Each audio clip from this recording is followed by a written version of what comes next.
Watch this. I wouldn't do that. Why not? He can't do anything to me. I warned you.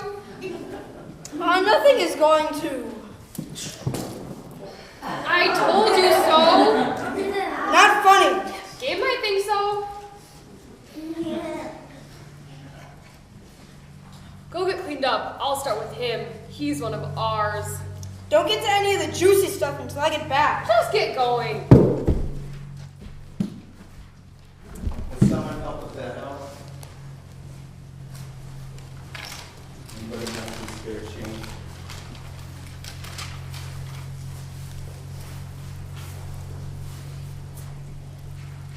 What happened to Angel? Is she okay?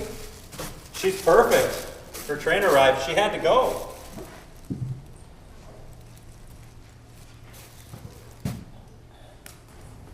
Now, what am I going to do?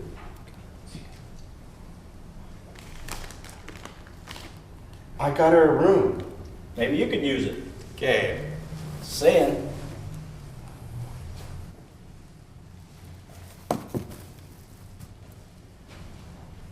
What am I going to do now? Angel was all that I... You're Larry Bolesworth, I assume. Mr. Bolesworth? This will get his attention. No. Just saying. My little friend, remember we always do things smoothly here. Boring. But efficient. Larry! Ah! What? Your ticket is ready! Ticket? Of course, ticket! First class, nothing but the best. You're alone? Shame. Those orange stripes, I think, be irresistible to any female. Grigori. Sorry. What? Couldn't resist. What? Just a shame you're traveling alone, no female companion. Oh, girlfriend. I have one on World of Warcraft. A real girl? Of course. She saved my life many times. We're really close. I see. And what is this wonderful woman's name? She has a name. Shelia the Elf. Quite the looker. Sizzle, if you know what I mean. Indeed. You do realize that Sheila the elf is actually Bubba, a truck driver from Mississippi. Interesting. So have you met Shelia? Every night, on the computer. How romantic. Quiet. Just saying. No, that's alright. I've never had time for real people. I create my own world. I can be anything I want, be with anyone I want, and destroy anything I want. No complications, no risk. Interesting. I never even have to leave my couch. All my work is done online. And my food picked up for me and my laundry picked up and delivered. I see that you're saving the money on the laundry. Well, I don't, Never mind that. You're all set. I think you'll find your destination beyond your wildest imagination. But there will be signal on the trip, right? Otherwise... Oh, you'll have a signal, right? A hot signal all the way. Well, that's just great.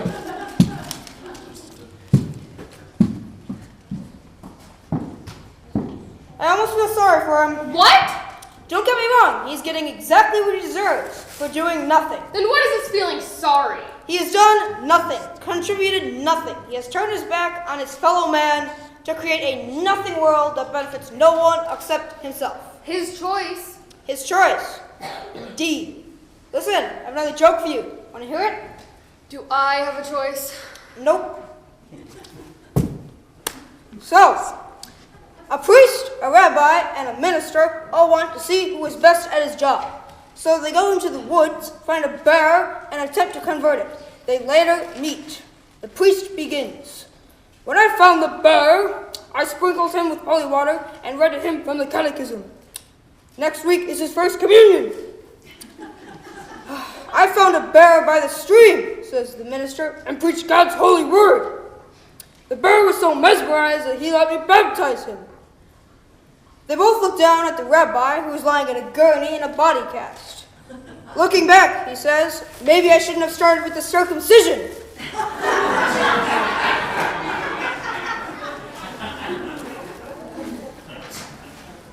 That was terrible. I've got more. That's what I was afraid of. Now, Danny, be patient. You'll see Angel soon. I don't understand why I couldn't go with Angel. It's not our decision, Danny. We don't choose the time. Besides, maybe you have something left to do. Can you look at me? What is possibly left for me here? Oh, you'll be surprised. Surprise? No. Miracle? Yes.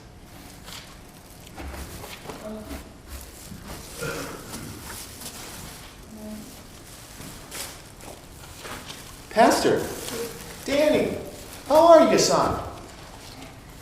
I've had better days, Pastor.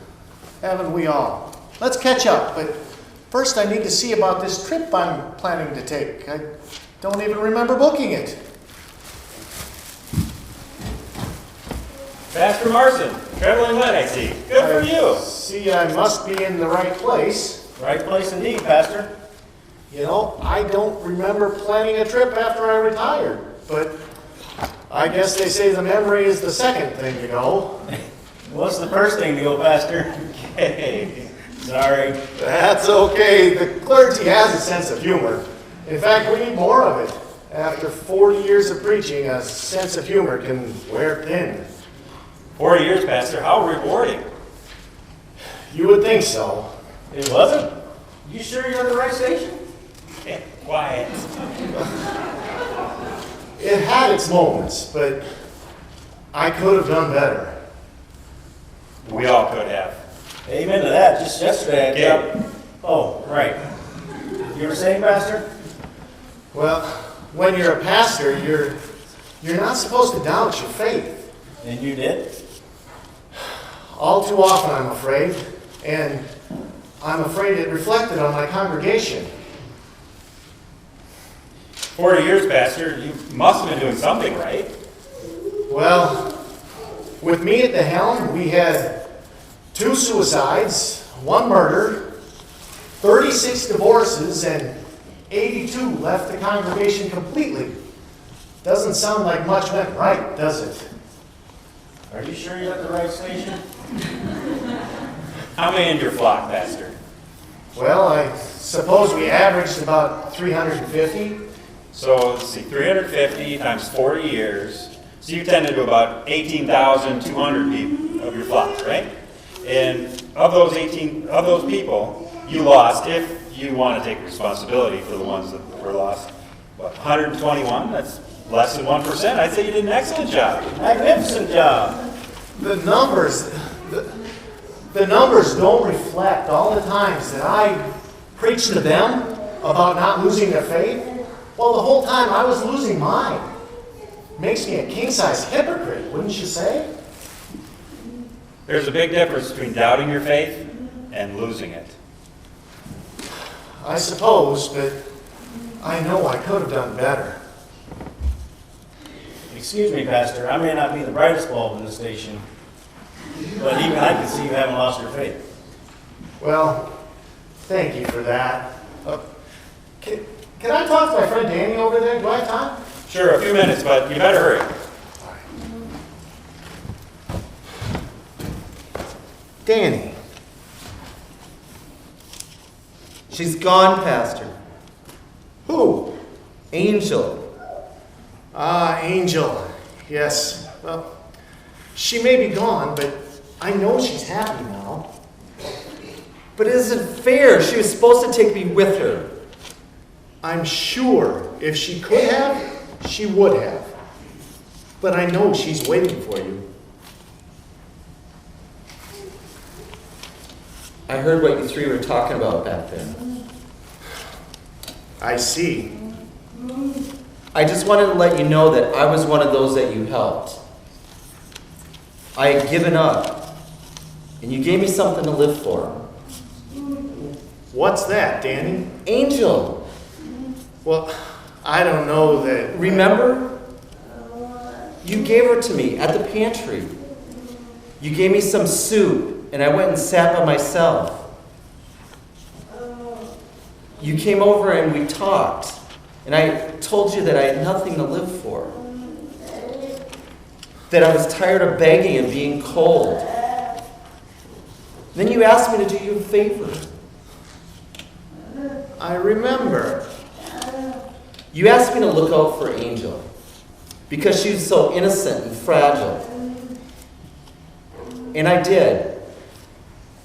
And I wasn't cold anymore after that. Thank you, Danny. For what? Thank you for sharing that with me. You have no idea how much it means to me. Faster. It's time. You need to hurry. Right. Danny, I know you'll see Angel again. Do you believe me? Yes, I do believe.